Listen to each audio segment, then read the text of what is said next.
भागलपुर के चर्चित बिल्डर बजरंग कुमार हत्याकांड का पुलिस ने महज 12 घंटे के भीतर खुलासा करने का दावा किया है। पुलिस के अनुसार हत्या के पीछे अवैध संबंध और आपसी विवाद की वजह सामने आई है। इस मामले में एक महिला को गिरफ्तार किया गया है, जिसके पास से हत्या में प्रयुक्त हथियार भी बरामद किया गया है। तिलकामांझी थाना क्षेत्र स्थित अपने कार्यालय में बिल्डर बजरंग कुमार की धारदार हथियार से हत्या कर दी गई थी। इस वारदात से पूरे इलाके में सनसनी फैल गई थी। घटना के बाद पुलिस ने तकनीकी साक्ष्यों, वैज्ञानिक जांच और पूछताछ के आधार पर तेजी से कार्रवाई करते हुए 12 घंटे के भीतर मामले का खुलासा कर दिया। वरीय पुलिस अधीक्षक प्रमोद कुमार यादव ने बताया कि पिरपेंटी निवासी सीमा कुमारी के साथ बजरंग कुमार की निजी संबंध थे। पुलिस के अनुसार घटना की रात दोनों कार्यालय में मौजूद थे। पूछताछ में सामने आया कि दोनों के बीच पहले शारीरिक संबंध बने, जिसके बाद किसी बात को लेकर विवाद हो गया। पुलिस का कहना है कि विवाद के बाद बजरंग कुमार नशे की हालत में सो गए।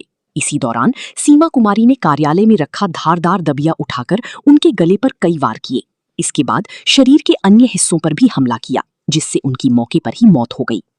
घटना के बाद आरोपी वहां से फरार हो गई थी, लेकिन पुलिस ने तकनीकी साक्ष्यों और वैज्ञानिक जांच के आधार पर उसे गिरफ्तार कर लिया। पुलिस ने आरोपी की निशानदेही पर हत्या में इस्तेमाल किया गया दबिया और मामले से जुड़े अन्य सामान भी बरामद कर लिया है। फिलहाल आरोपी से पूछताछ जारी है तथा आगे की विधिक कार्रवाई की जा रही है।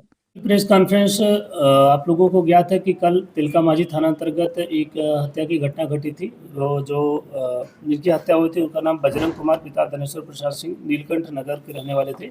और सुबह सुबह एक सूचना प्राप्त हुई थी कि उनकी पत्नी के द्वारा कि उनके पति रात में खाना खा के अक्सर ऑफिस जाते हैं और ऑफिस में गए, लेकिन जो है सुबह वो फ़ोन कर रहे हैं तो उनका फ़ोन पिक नहीं हो रहा है। तो उसकी आदत में तुरंत वहाँ से फिर थाना से हमारी जो टीम थी, थानाध्यक्ष और ये जाके उसके जो ऊपर कार्यालय था, कार्यालय में जब देखते हैं तो बाहर से ताला लगा था, लेकिन ये लोग खिड़की वगैरह से देखने का प्रयास करते हैं तो कुछ आशंका होती है।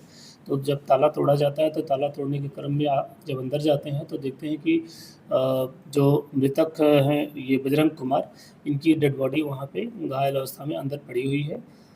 उसके बाद जो आगे की तहकीकात की जाती है, जो इन्वेस्टिगेशन हमारी आगे चलती है, तो एफएसएल की टीम बुलाई जाती है। हमारे नगर पुलिस अधीक्षक और सिटी डीएसपी 1 और ट्रेनी डीएसपी भावना और हमारे थाना की टीम और मैं स्वयं वहाँ पर भ्रमण किया और एफएसएल की टीम ने बहुत सारे सबूत वहाँ पर इकट्ठा किए।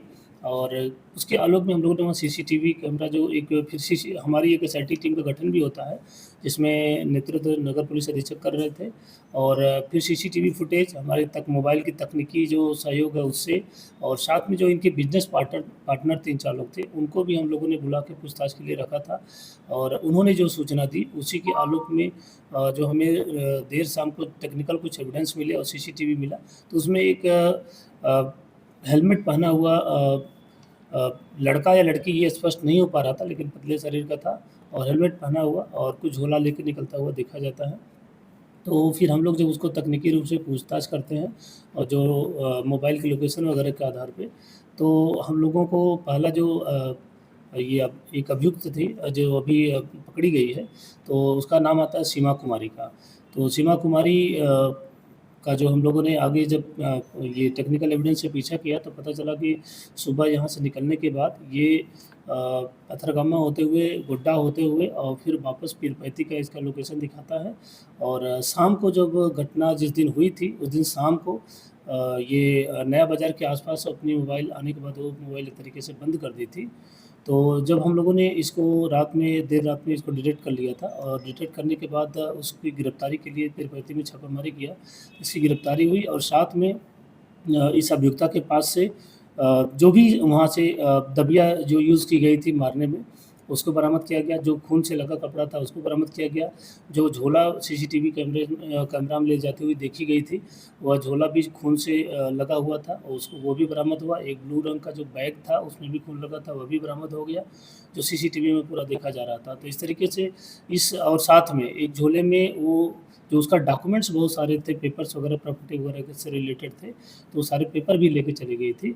तो वो सब भी हम लोगों ने बरामद कर लिया। और जब उससे पूछताछ हुई तो उसका बताना था कि उसके शरीर पे भी कुछ घाव है, क्योंकि जब उसने बताया कि ये इससे पहले से ही अवैध संबंध था और उस क्रम में कल भी आई थी और रात में वो उसका कहना था कि दारू वगैरह वो मतलब जो अवैध शराब वगैरह या नशे की अवस्था में जिस उसमें रहे हों, उसका कहना था कि ये पूरा नशे की अवस्था में था और उसके साथ जो बताया उसने कि जो संबंध बनाया तो उसमें काफ़ी उसने ब्रुटैलिटी की और जिसकी वजह से ये काफ़ी गुस्से में थी और जब वो सो गया और देर रात में लगभग अर्ली मॉर्निंग में 3-4 बजे के आस-पास उसका कहना है जब पूरी वो निद्रा में चला गया और नशे की अवस्था में था, बहुत रिस्पॉन्स नहीं कर रहा था। उसके बाद वो गुस्से से उठी और दबिया वहाँ पे क्योंकि मशीन वगैरह थी वो रखी थी, उसको उठाकर उसके गले पे, हाथ पे और चेहरे पे उसने वार किया और काफ़ी स्ट्रगल भी हुआ। वो उस अवस्था में भी इससे दोनों से काफ़ी छीना-झपटी हुई क्योंकि जो अभियुक्ता है इसके शरीर पे भी कई जगह जख्म के निशान हैं और उसका हम लोग मेडिकल भी कराएँगे। तो इस तरीके से ये अभियुक्ता जो थी इसको हम लोगों ने लगभग 12 घंटे के अंदर ही डिटेक्ट करके जो है इसको देर रात में गिरफ्तारी भी कर लिया और इसने अपना गुनाह स्वीकार भी कर लिया कि इसने जो है अवैध संबंध और फिर उसके बाद जो भी उसकी जो है मतलब आपस में इस अवैध संबंध से उपजा हुआ विवाद था, इसी के आलोक में इसने हत्या की। अभी तक हम लोगों ने अन्य भी पूछताछ की किसी विषय पे कि किसी का हाथ हो, तो इसमें कोई भी साक्ष्य नहीं मिला। उसने पूर्णतः स्वीकार भी किया कि ये और इसमें किसी का मामला ही नहीं है, इसका व्यक्तिगत रूप से मामला था। ये संबंध इसका पहले से ही वो जो मृतक है उनके साथ चल रहा था। तो इसमें हम लोगों ने जो भी बरामदगी की सारा जो हत्या में प्रयुक्त वगैरह सामान थे वो सब बरामद हो गए हैं और हम लोग फिर भी अन्य बिंदुओं पे भी अगर कुछ लगेगा अनुसंधान में आएगा तो उसका हम लोग जाँच करेंगे। और इस तरीके से ये कहना है कि ये घटना पूर्णतः अवैध संबंध से रिलेटेड थी और जो अभियुक्ता थी उससे अवैध संबंध था। उसी के आलोक में जो है इसने देर रात हत्या की, बाद में बाहर से जो है सुबह ताला मार के और हेलमेट पहन के यहाँ से ऑटो में बैठती है, फिर आगे जो है गाड़ी बदल के पथरगामा होते हुए, गोड्डा होते हुए फिर बेती चली जाती है, जहाँ से इसकी रात में हम लोग गिरफ्तारी करते हैं।